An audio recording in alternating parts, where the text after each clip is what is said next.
Hello and welcome to my living room floor. About a month ago I was once again left alone unsupervised with my thoughts. This time I was on a bus, knitting, listening to music, looking out the window, and I accidentally brought an idea into this world, and now we're going to do it because it's free-ish. It's legal and the cops can't stop me. So the blanket isn't alive, there's a dog under it. So I watched Survival of the Thickest, and in one of those scenes, the main guy in it, who is an art teacher, takes off his scarf and reveals he has in fact been walking around all over the tablecloth because he was planning this romantic picnic. And I thought, you know what's even better than a tablecloth scarf? Twist a scarf. So I've stash dived for my fabric, and I've done like a teeny bit of pre-cutting, but I thought I'm gonna take the world along with me as I talk through this madness. So I've got this duvet cover, which I got for free when I went to pick up something else on Facebook Marketplace, and she was like, oh, I've got some other bits, do you want to see? I'm like, yes, of course I do, I'm a sucker. So I've cut this bit out, like this big. So it's maybe 4 foot square-ish. Actually probably bigger than that, almost 5 foot square. Which I figure is big enough. And the way that he had it tied was like just a corner like that. And this is like, it's a similar look. It's a recreation of it. I would probably have it as like the triangle scarf, the way I normally wear them. Either way, it's big enough, I think, for our purposes, and also fits to wear as a scarf. So I've cut that out and I'm going to hem that. And I've also grabbed out some fat quarters I got given. Someone was doing a de-stash, maybe somebody had died, and I got the de-stash of this quilting cotton. I don't do quilting, so we're using it in different projects. Yeah, so I'm going to cut my circles out of this. I'm going to sew it on here, and then I'm going to show you how I'm incorporating the spinner, because I'm going to do it slightly differently. So, yeah. Time for mischief and shenanigans. Sinking all the way down to the floor, I figured, with my primary school crafting knowledge, that each square was probably big enough to get it fits. I've got a plate to draw around because I'm 7, not actually a grown-up, so hopefully this all shows up. Yeah, LGBT friendly. I'm gonna draw my 4 out of here. I didn't fully opt for the standard twister colours. So I haven't got a blue. There's no orange.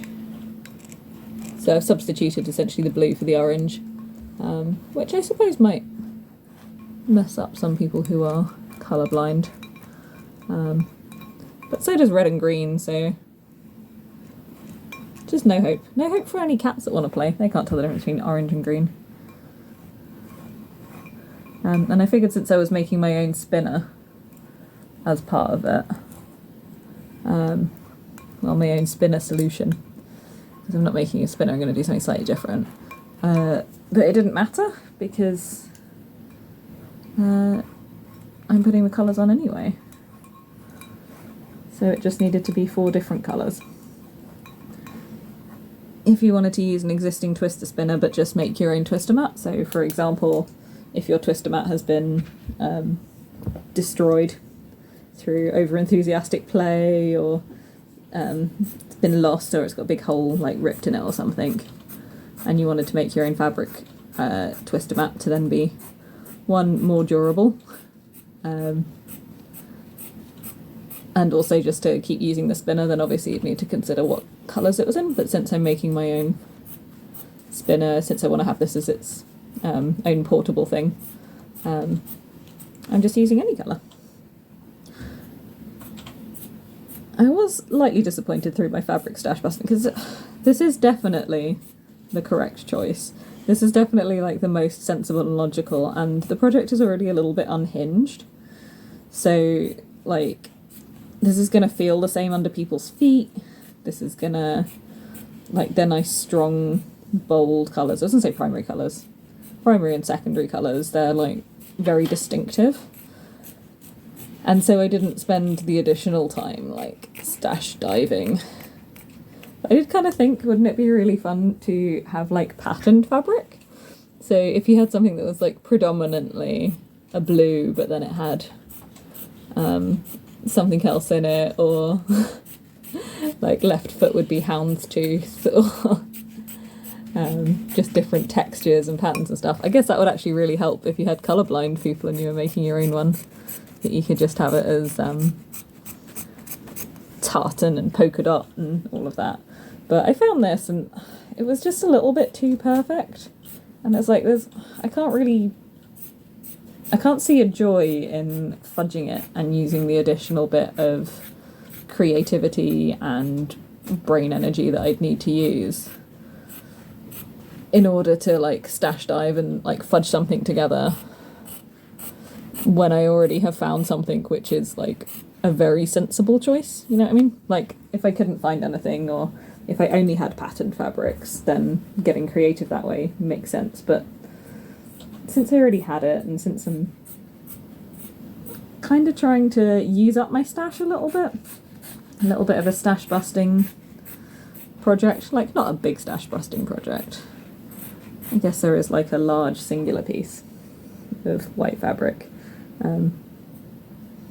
It makes sense. But there is a little part of me that's disappointed that it's not something absolutely unhinged.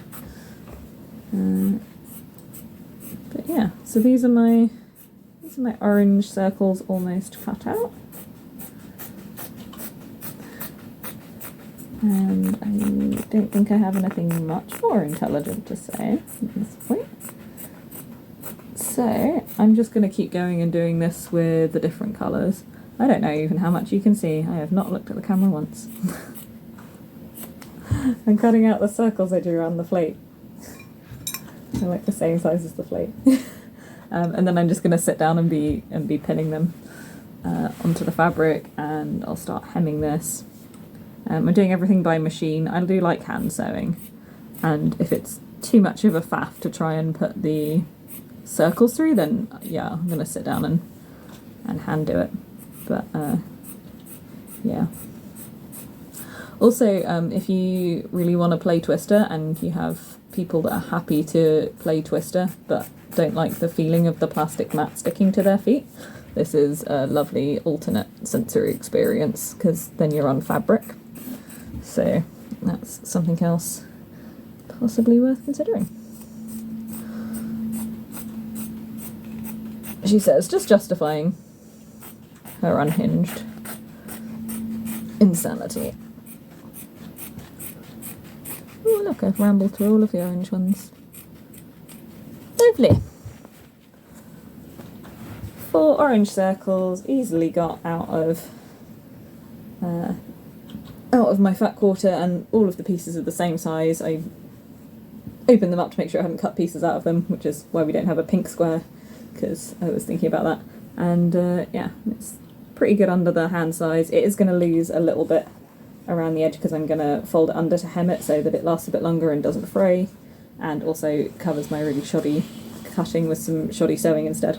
So yeah, I'm going to finish cutting these out, and then I think I'm going to hem this, and then I'll come back when I've started pinning them on in preparation for sewing them. That'll be interesting. Catch you in a bit. Okay, so I'm just coming in, I've just pinned up the main bit of the scarf to sew it, and I've put all the pins in, and just a little thought, if you're a beginner sewer and you're watching this, when you like do your pins for machine sewing, you want them all to face the same way.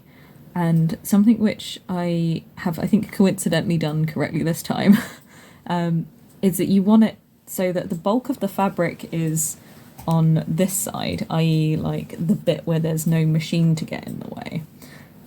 And so then that way, as you put it through, and I've done it correctly this time. So this is also just me capturing on video that I've done this correctly and not the dumb way, which I quite often do because I don't think about it. So then as you feed it through, all of the fabric sits over here and you can just pull the pins out as you come to them. So I just wanted to mention that, and also that I did it correctly. Good job, me! Okay, so we are hemmed and we are laid out as flat as I can get it with the current amount of stuff on the floor. If it looks like there's a big wet patch from me perhaps dipping into my dog's second water bowl, that is because that is what happened. So let's take these squares and see if they fit in the space. And also, my more mischief brain is thinking, we don't have to go the traditional way. Hasbro isn't here. No one is stopping me. Oh, look at the perfection of sizing though. Obviously everything's a little bit skew-iff, but look how nicely that fits and takes up the space. There's enough space around it, they're a good size. Oh, this is an excellent job. Okay, so not only can we be a bit creative with the size, but we could be creative about the colours. So, I mean, the little part of my brain that is not full of mischief, that also made me not go through and pick out a million pattern colours, just wants me to do traditional stripes. And there is a part of me that's thinking, like, if I'm trying to communicate this to people and get them to play with me, which is generally my goal in life, like, see what bullshit I can get people to go along with, because I think it would be entertaining. That if it's something that looks more like Twister, people will just, like, get it, because it'll be like, oh yeah, it looks like a Twister mat. It's a Twister mat, and I'll have that as, like, a visual thing for the scarf. And so it'll be like, oh, it's my Twister scarf, and people just think, like, oh yeah, because it looks like Twister, and I'll be like, haha, no. But there's another part of me that thinks, like, with the opportunity to design a different Twister mat, why would we just copy the existing design? Which would be this. And I could fuck about with all of the circles, and I could put them all in different places. If I had an Instagram following, I could do an Instagram poll, couldn't I? Okay, I'm going to do diagonals, and I'm going to see how that looks, and then assess how I'm feeling about it, and then I will pin them on in my chosen orientation. So this was my other thought of, like, let's go diagonal, because that really works with the number of squares and stuff. But I'll be honest, I've looked at both, and I think I do prefer the general stripes, which feels, like, really boring. I suppose if you were a real Twister aficionado, like a Twister family or a group of friends that were, like, super into Twister, you could create your own ones, because this hasn't taken very long, even, like, just to get to this stage. We're only, like, a couple of hours in. This could easily be like a Saturday project to create loads of ones with different orientations. So, I don't know. I think I'm probably just going to go the traditional way. I just realised I was doing something vaguely interesting that might also be helpful for this. It's a project vlog, but also, you know, I want other people to do this because I think it's unhinged and fun. Which is how I'm making sure that the dots are all central. So because I've got a 4x4 grid, I'm folding it to essentially create that grid. You could mark it on with a friction pen or chalk or whatever, but this is the way I'm doing it. So I've folded it, so this is one of my edges, and my stripe is going to run along that way, and it's going to be yellow. Hello, puppy. The vlog has been blessed. So having folded it in 4 with this side out, and I've made sure I'm on the right side for, like, the hem, so that it's all going to be on the same top edge. I've made sure that I've got everything equally spaced horizontally, but now to make sure that it's spaced vertically, I'm just again folding it in half and then in half again. And that gives me a square that I can centralise my little yellow Minecraft fried egg. It's Minecraft, that was the blocks, right? So I'm centering it like that, and then I am pinning that top and bottom, or two edges, to make sure that it stays in place.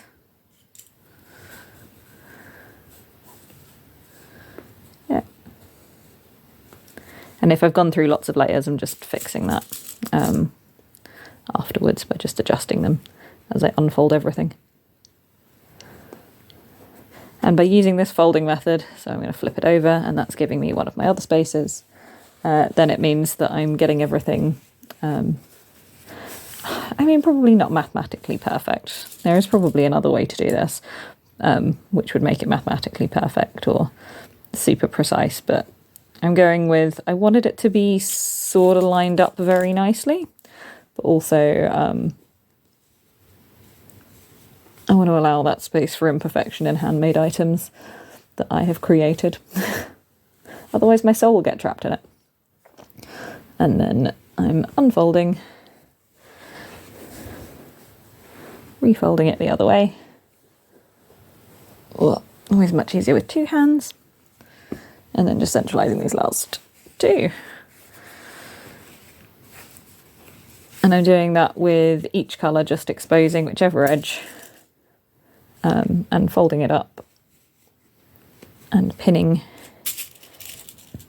each circle to the centre of the square all over. And then I'm going to go round and fold over the edge and then pin it around that way, and that's going to take absolutely forever, so I'm going to just like sit down and do that in a bit. But I just thought I'll do this part, which requires me being sat on the floor, and then I can sit back up at my desk, which is a bit more comfortable to do the longer pinning.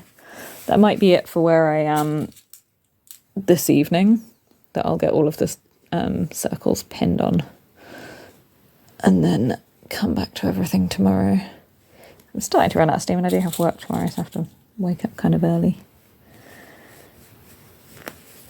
So I will be back to you possibly later today, possibly tomorrow, on the next phase of this absolute madness project.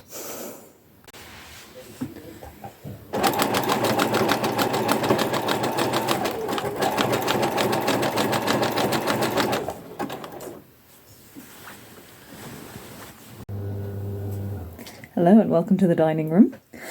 So I am ready. I've got all the circles on the main twister scarf and I am ready to do the spinner solution that I'm doing.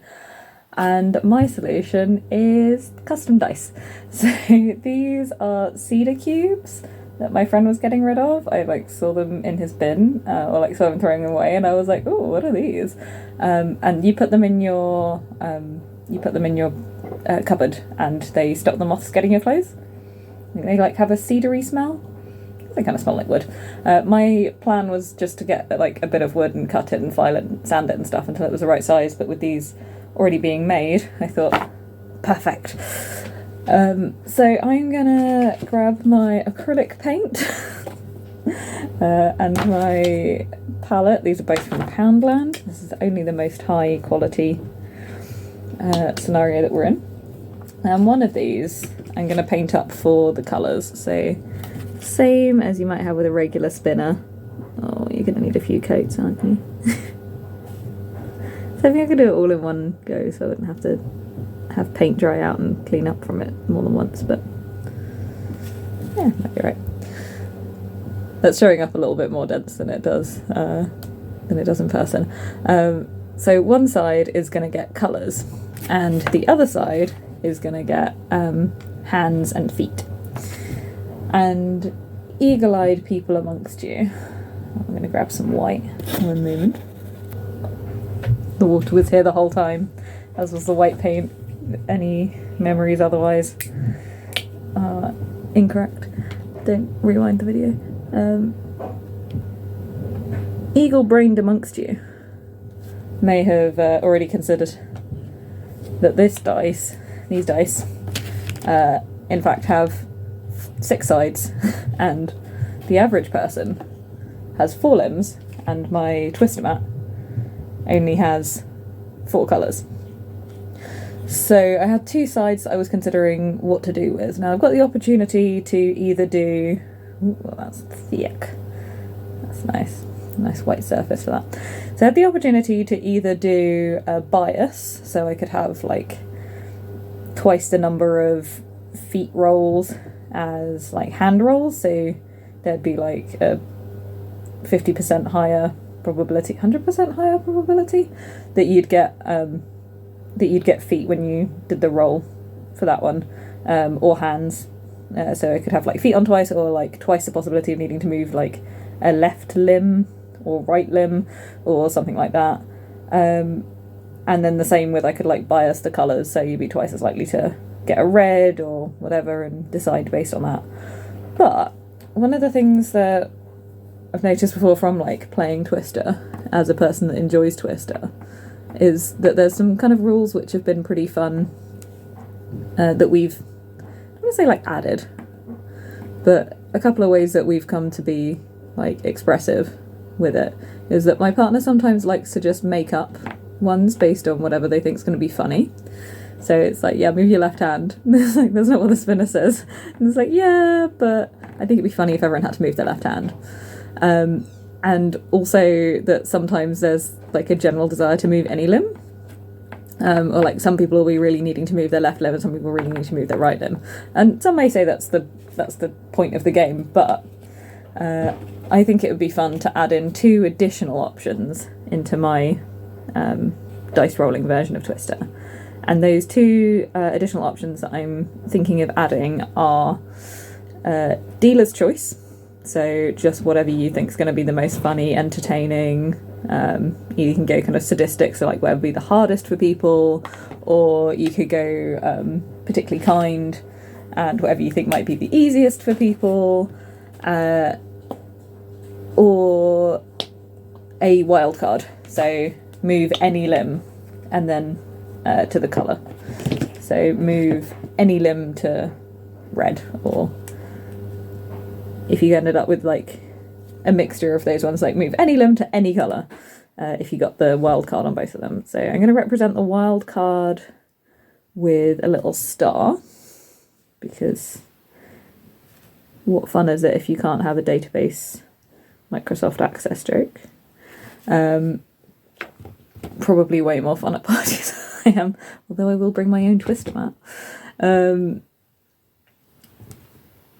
And the dealer's choice I'm just going to represent with the letter D.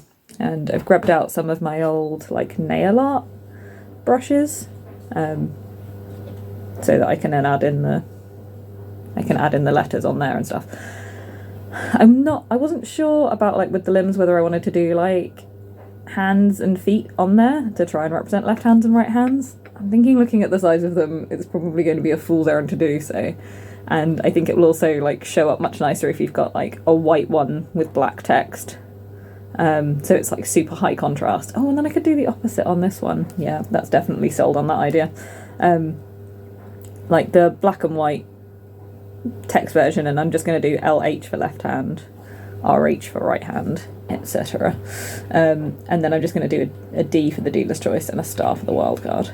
So I will show these towards the end, and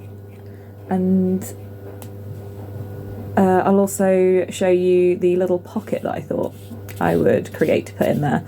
So in one of the corners of the scarf, I'm going to make a little diagonal pocket. I've grabbed out my Velcro, well, my unbranded hook and loop fastener that I bought 10 metres of a decade ago, and I'm still working my way through. I didn't know how much I needed, and to be fair, the first project I needed it for, I needed 3 metres of Velcro, so not unreasonable.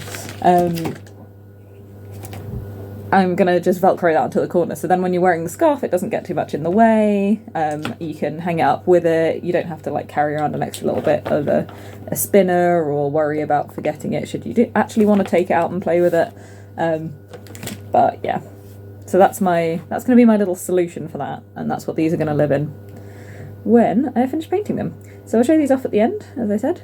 and I will show you the little making of that pocket, because that's the other thing I've got left to do, possibly between waiting for coats of this to dry. Honestly, it's only the yellow that's being rubbish.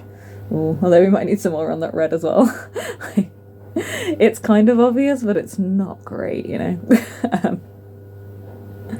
So yeah, I will check back in when more of these things are done and show off what I've made. I was going to say, you'll be the final reveal next. It won't. But yeah, anyway, catch you later. Dice pocket time! This is my scarf so far. All of the dots nicely secured. I did a pretty tight zigzag stitch around the edges. It's not the tidiest because I'm not super good at that, but it's quite good. Yeah, it all looks that good. I'm not the most competent machine sewist, and I also don't really like machine sewing, so I just got like more and more mad at it the longer I went. But they're all on now. I tried a couple of different methods for attaching and like pinning, etc. So I tried thread basting, as well as just using the regular little like berry pins that I've got, like the dots on the end. And thread basting was slightly nicer for putting through the machine. Pinning was a bit quicker, so that's what I ended up going with predominantly. I found the most important thing was to make sure that the pins were all pointing the right way so that I could go around clockwise. I'm sure that there is practical reasons with like being right-handed and the left-hand side of the machine being where all the extra fabric was, but and like the air and having the smaller gap. It was easier to go around clockwise. So setting all the pins up to go around clockwise then meant that I got through it. Yeah, not a super fave part, but we're there. So I've got this corner here. I think that's going to be the one I'm going to put it on. I could have used any. I'm going to go with the yellow corner. And when I cut out my initial fabric and was doing my stash diving, I also cut a little square. So I want to make this a triangular pocket. Because I think that'll be the nicest. So just trying to decide if I want to make it double layered or not. I don't think there's any particular benefit to doing so. I think it's just going to need to be like hemmed in. Does it need to be strong enough? Not particularly. It doesn't particularly need to be that strong either. So I'm just gonna, because it's only got the weight of like the dice and they're not very heavy. They're only like a couple of grams each. And so I'm gonna just cut this into a triangle.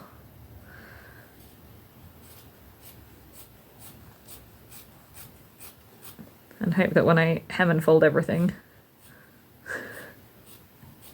it works out fine. I have like the junkiest cut, and I'm holding this as upside down, I realised when I was like halfway through, so yeah, I'm not showing you that. Perfectly excellent. Okay, here we are. Let's cut some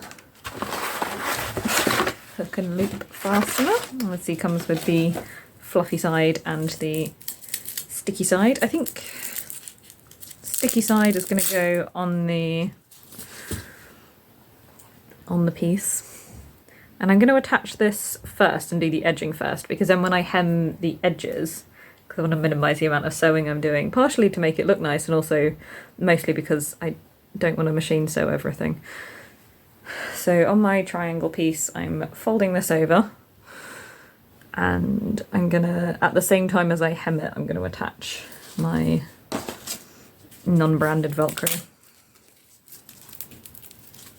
on the machine, and I think I'm just going to use a straight stitch and just go around the edge of it. And this fabric doesn't particularly have like an inside and an outside for the white fabric, so that's just going to be fine. Don't really need to worry about that showing or like feeling it on the inside or having it catch, because it's just it's a woven cotton, because it's a duvet cover that I got given specifically for sewing purposes. Let's trim that to the right length. And as far as like time investment goes, I mean, you could probably invest more time and make everything a bit more like beautiful and make the edges better. But I'd say we're probably looking at like 2 dedicated evenings, 1 incredibly dedicated Saturday. So like where you sort of start 10 a.m, only really stop to have food, and then finish at like 10 in the evening. So we're probably at about that, and we're not far from the end. I have done this over the process of a week because, like I said, I'm not all that keen on sewing, especially by machine. So I've just been interspersing it with other things. Okay. So that's that trimmed, and eventually I'll get to the end of this massive pile of hook and loop fasteners. One day. Memories of that time when I was watching like a Kathy Hay video when I was still like watching her content quite regularly. And she was like, I've got this, like a lot of people say, why don't you use wrapping paper as pattern paper? I was like, because I bought these 2 things of like pattern paper in the 1980s and I'm still not at the end of them. I feel like that's where we're going to be with that hook and loop fastener. So got that pinned on, and I'm going to do straight stitch around the edge. I'm going to take the other side and just put it on the same diagonal and sew that down, straight stitch just around the edge, so there'll be straight stitches visible on the right side, but I think that'll be fine.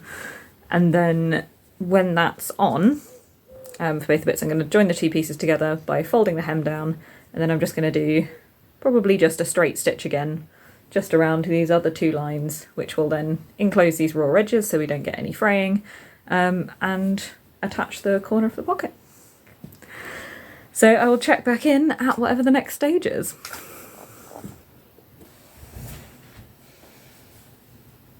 Hey, guess what I finished?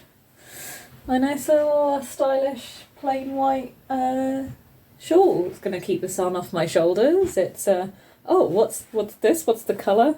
What's the colour work on it? Oh, well, actually, what you see is it's got some colour on it. You can wear it the other way if you want the full effect. But it's a twister mat! It's finished. I really should have put the camera in a better place to capture it. So yeah, it's finished. It looks like this. It's a little bit wonky and handmade and whatever, but very exciting. I've worked out that putting it kind of diagonal on my shoulders like that is the best look. Like, this is the way that I like it styled the most. Like, on the shoulders, put the colour side out now so it's a little bit more intriguing. And you do get the bright, like the big dot right in the middle. Either a red side, or if I had it the other way over, a yellow dot. So yeah, it's quite big, so it is, you know, reasonably comfortable.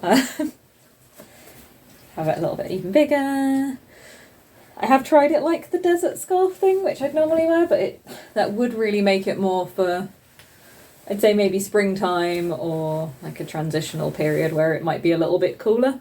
So this is more like I've gone over to my friend's house and like we're inside for an evening thing rather than outside for a barbecue. But I think it still has a bit of a good look about it, and it's only either cotton or poly cotton, so not even that warm to wear.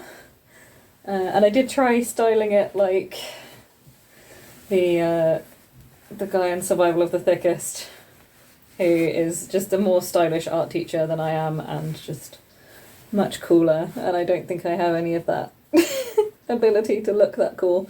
Although mine's short enough now that I won't trip over it, which apparently he did a few times, not that we got to see that.